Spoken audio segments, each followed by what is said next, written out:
is like when a person gets fired from their job and crawls back because they were initially in the wrong. Yes, that's how this Meghan Markle and Prince Harry rebrand seems to come off, and I'll explain why, plus why it's not working, all their latest PR schemes, and Harry's hidden scandal.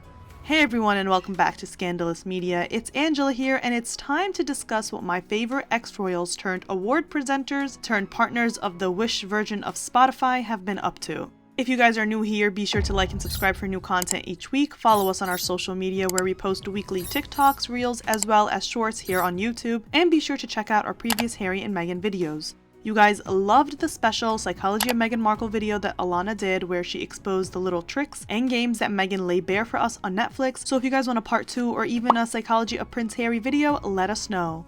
Now without further ado, let's get into Meghan and Harry's recent rebrand, which proved that they keep stooping lower and lower with every advancement. A lot has been going on with the British royal family, from King Charles's cancer diagnosis to Catherine, Princess of Wales's surgery. They seem to not catch a break, and with every breaking news of the royal family, Harry and Meghan see that as a quick PR opportunity.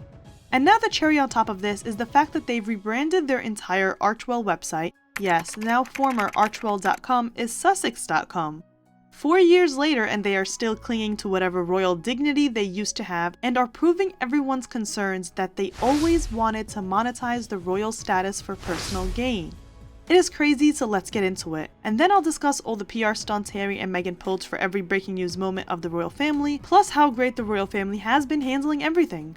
As always, there are video chapters available, and I will be talking about all their shenanigans at the Invictus Games in Canada, so be sure to be subscribed and turn on your post notifications so you don't miss that video. The embarrassing rebrand. Have you no shame? The new website rebrand has caused many people to call them out for trying to be more royal. The new website was created by the Canadian agency Article, which was also responsible for Meghan's now defunct lifestyle blog, The Tig. It would have been hilarious if she used the same people that the royal family used for their websites and business endeavors, but I guess she was a little slick there. As for the website relaunch, nothing about that scheme is slick. If you write Archewell.com, you are automatically redirected to Sussex.com, and there you are greeted by a big picture of Harry and Meghan at the Invictus Games, with the title overlay being The Office of Prince Harry and Meghan Markle, the Duke and Duchess of Sussex, and the tab title being The Office of the Duke and Duchess of Sussex.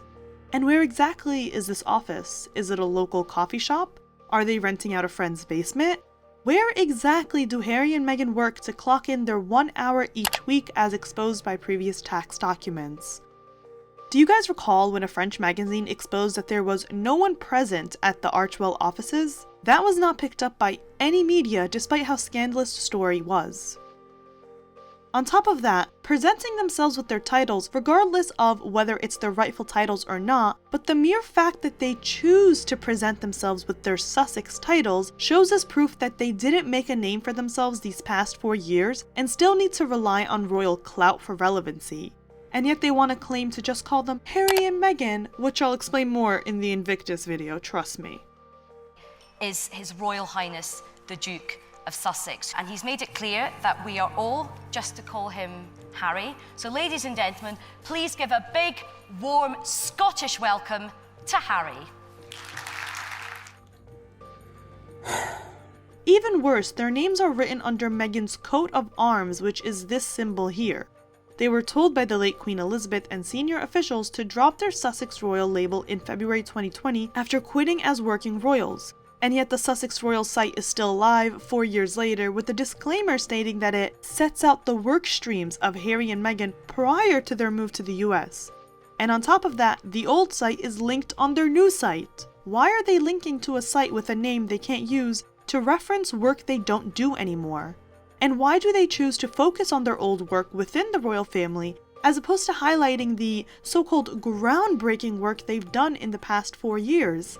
Is it because there's nothing notable to reference and they're trying to relive their glory days in the royal family? Seems so. Also, notice how Meghan's coat of arms is used as opposed to her joint crest with Harry, or Harry's crest alone considering he's the one who's royal. And then she wonders why everyone accuses her of the me show.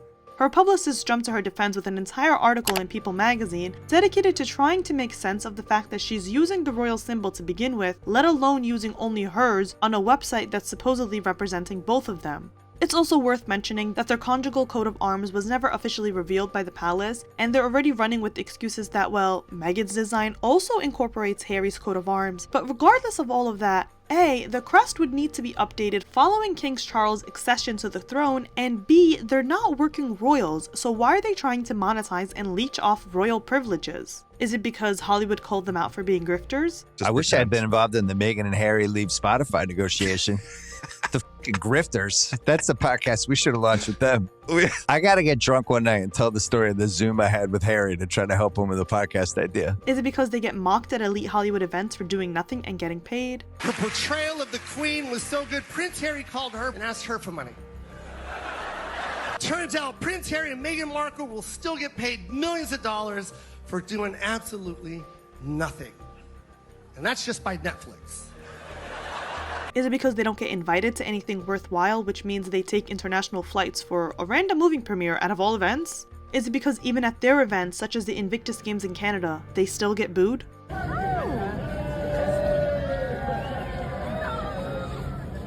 This is just embarrassing because you can make all the excuses you have in the world for them, that is if you're a fan of their non-existent work, but the fact that they came crawling back to their royal roots because their alleged talent wasn't showcased in the 4 years they were given millions to practically do nothing proves everyone's initial argument, which is that this has always been about money and praise they could grab for themselves and themselves alone, nothing more. Because if it isn't embarrassing enough that they're latching on to their glory days and using Meghan's coat of arms as if that means anything in America or in Hollywood, where they're trying to convince us that their talents are worth taking a shot on, they are also using their joint royal cipher. On the new website, there appears to be no mention of serving the monarchy, a phrase which remains prominent on SussexRoyal.com, which was launched in 2020, and yet they link back to it and use all the royal titles given to them because of their place in the monarchy. There's also no mention of the monarchy in their biographies, and oh, let's all have a laugh.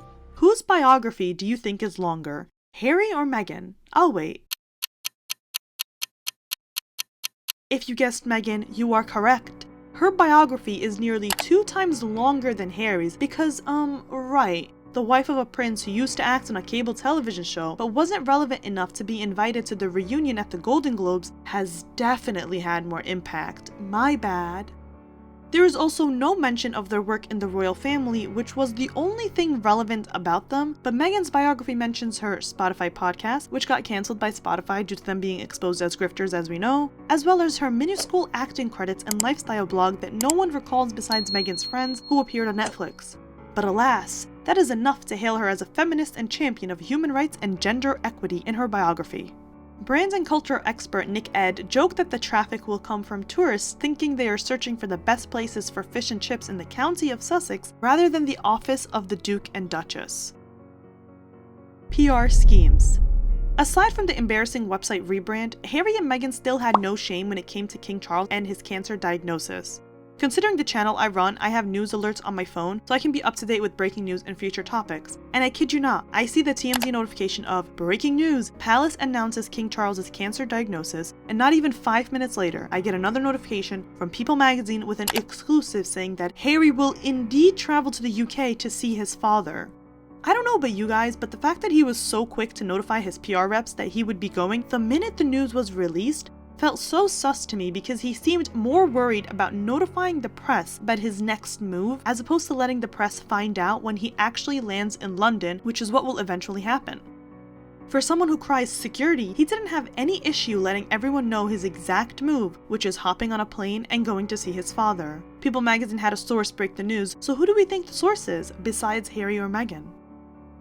Also, I'm sure the palace and family had known about the cancer diagnosis at least a day in advance before announcing it to the world, so the fact that Harry got his news from the media shows us that the family isn't talking to him by any means, and that the betrayal is deep to the point where he probably learned about the cancer diagnosis the same way we all did, through a third-party source.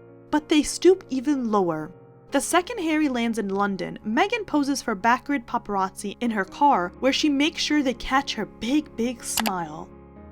Read the room, Meghan. Your father-in-law, who went above and beyond for you, her own words, not mine, just got diagnosed with cancer, and the second people are waiting for Harry to land in London, she also magically gets photographed probably circling the street for 3 minutes with a big smile? Now Meghan does this all the time. She makes sure to make a public appearance even if it's for 2.5 minutes, when Harry's away so she can latch her name to his in the press. When he went to Germany for the Invictus Games first, she made sure to go stage photos at an In-N-Out drive-thru. When he went to London and stopped by to pay his respects to the late Queen a year after her passing, she was seen looking all sad and glum in her car. And it's funny how Catherine wasn't seen going into the hospital or anywhere despite the latest news, and yet Harry and Meghan can get photographed in a dark alley without anyone being a witness besides the insects on the floor. It just goes to show that celebs have more control about how and when they're photographed more than they let on. I have endless examples, but let's move on. Another PR scheme is their decision to launch their new website right before the Invictus Games in Canada, which I'll discuss in another video, but I already made a YouTube short about that, so be sure to check it out. Now, a few days later, Harry made an appearance at the NFL Awards to present an award to one of the players, kind of like how he presented an award to Kevin Costner. It's like there's no other role for him besides being a presenter, but he failed to mention his father in his speech at all. Instead, he made some lukewarm jokes. I really love how you stole rugby from us, and you made it your own. And you know what? Instead of a 10-month season, let's just make it 18 weeks. Genius. That's just so corny. I get that it may have been awkward to be at an event and talk about your father's cancer, but I mean, he is the King of England after all, and Harry could have said something at any point during the event, but he didn't. But when it's time to grab them headlines, there he is attaching his name to his family. What do you guys think? Now, on the other hand, the royal family seems to have been handling this pretty well, with Prince William thanking everyone at the Air Ambulance Gala for all their support. We really appreciate everyone's kind messages. Thank you. Harry could have very well done that at the NFL Awards, but he didn't. Queen Camilla has also been making public appearances despite the family health crisis. She was reportedly determined to show off for a royal engagement that she didn't let the weather stop her from taking a scheduled helicopter from Sandringham, where she has been spending time with Charles, to make the 200-mile trip to Salisbury for the event. So she decided to travel by car, a journey that took about 6 hours. Now compare that with every celeb's latest obsession with their private jet. Meghan's new podcast. Continuing with the embarrassing rebrand theme, after Spotify dropped Harry and Meghan, the professional grifters, it is now announced that Meghan has partnered up with a podcast platform that no one has heard of called Lemonada Media to launch a new podcast series. Lemonada will also distribute her previous Spotify podcast series Archetypes to all platforms, according to an exclusive report in Deadline. Details of the new series have yet to be made available, but it is known that Meghan will host a show, and there was no price tag attached to the deal, so we don't know how much they are paying her. But if they're smart, they'll pay her on a success basis and not give them money up front. In a statement, Meghan said, "I'm proud to now be able to share that I'm joining the brilliant team at Lemonada to continue my love of podcasting. Being able to support a female-founded company with a roster of thought-provoking and highly entertaining podcasts is a fantastic way to kick off 2024. That's an interesting way of saying, I did no work for my previous podcast and hid behind producers interviewing the guests which I pretended to interview, and now I'm happy that I was dropped by the biggest podcast hosting site to partner with some random platform because it was what? Oh right, female-founded. I'll give it to her, she does not quit." Harry's hidden scandal. Everyone is always so quick to bring up past royal family controversies to defend Harry and Meghan, and yet everyone, including Harry and Meghan, have been mute about this specific scandal, which is heartbreaking to say the least. Mail on Sunday published an investigation claiming that the guards employed by African parks abused the Baka people in the Republic of the Congo. Members of the indigenous group, once known as Pygmies, live in one of the national parks, claim that the guards have stopped them from entering forests where they have fished, hunted, and found medicines for millennia by violent means, the outlet reported. According to the Mail on Sunday, community activists alleged a Balka man died after being in and jailed without medical care, while a woman said she was raped by an armed guard while holding her newborn baby. This isn't even all of it, so definitely read up what's happening to the people of Congo right now. It's heartbreaking. So you may be wondering, okay, what does this have to do with Harry? Well, in July 2016, Harry first joined the African Parks team, and in October 2023, he was appointed as a member of the board of directors for the African Parks Network. I'm not sure on what basis, but nonetheless, he got appointed. He was also appointed as president of the African Parks in December 2017. What's even worse is that he was warned about the vicious and sent a video testimony about human rights abuses by rangers employed by the charity months before he was promoted to the organization's board of directors. Months. And yet he still took the position. These concerns were raised in a letter and shared with Newsweek, and there we see that Survivor International urged Harry to use your influence and position to stop these being committed against Baka tribespeople in the Republic of the Congo on May 31st, 2023, while he was president of African Parks. However, by October, around 4 months later, African Parks updated its website to reveal that Harry had been promoted from its president to a role on its board of directors, and now he's being urged to resign considering this huge scandal that has been kept under the wraps of Harry and Meghan's latest antics. Not like they care for anything besides good press and being invited places, considering they haven't said anything. They were quick to point the finger at Queen Elizabeth for the racist claims since she was the head of the royal family, but where is the finger now for an organization that Harry represents and promotes?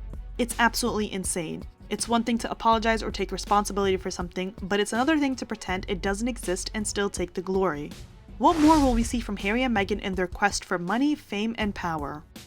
Well, this ends this video. I hope you guys enjoyed it, and be sure to be on the lookout for a bunch of new Harry and Meghan content, including a recap of Harry and Meghan's disastrous Invictus Games trip in Canada, 10 insane things that Harry and Meghan have done which everyone forgot about, and let me know if you'd be interested in a video of the psychology of Prince Harry and the downfall of Harry and Meghan, or even how they went from being respected royals to social outcasts. Be sure to like and subscribe for new videos each week, turn on the bell notification so you don't miss the live premiere chat we do for every single video, follow us on our social media, and as always, I'll see you next time.